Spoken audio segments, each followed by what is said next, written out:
बहुत समय पहले की बात है कि एक व्यापारी के कई साल बाद भी बेटे का जन्म हुआ। इसलिए माता पिता अपने बच्चे को बहुत प्यार करते थे। अधिक लाड़ प्यार से उनका लड़का बिगड़ गया था।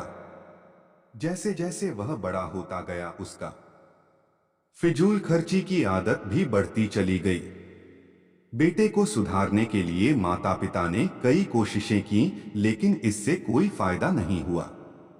एक दिन पिता ने बेटे से कहा, बेटा मेरे पास जो कुछ है वो सब आकर्षण ही तो है, लेकिन एक शर्त है कि भगवान इस बात का प्रमाण देना होगा कि तुम भी धन कमा सकते हो। तब तक मेरे संपत्ति से मुखिया को एक पैसा भी नहीं मिलेगा। पिता के इस व्यवहार से बेटे को हुआ बहुत दुख। उसने निश्चय किया कि मैं इस बात का प्रमाण निश्चित रूप से दिखाऊंगा कि मैं भी धन कमा सकता हूं। अगले दिन वह लड़के के काम की तलाश में सामने एक साहूकार के सामने मिला। यहाँ ठेला डेक का काम मिला।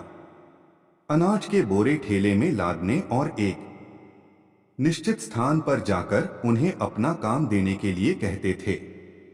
दिन भर उसने कड़ी मेहनत की, तब कहीं जाकर उसे शाम को एक हफ्ता मिला। घर गया, उसने वो पहला पिता को दिया।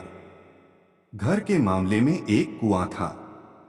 पिता ने बेटे के सामने वो पहली कुएं में डाल दिया। कुछ दिन तक क्रम चलता रहता है। हर दिन बेटे मेहनत से कमाया हुआ पैसा पिता देता है और पिता बेटे से कुछ भी ना देश देश से कमाकर लाया था एक कुएं में डालता था।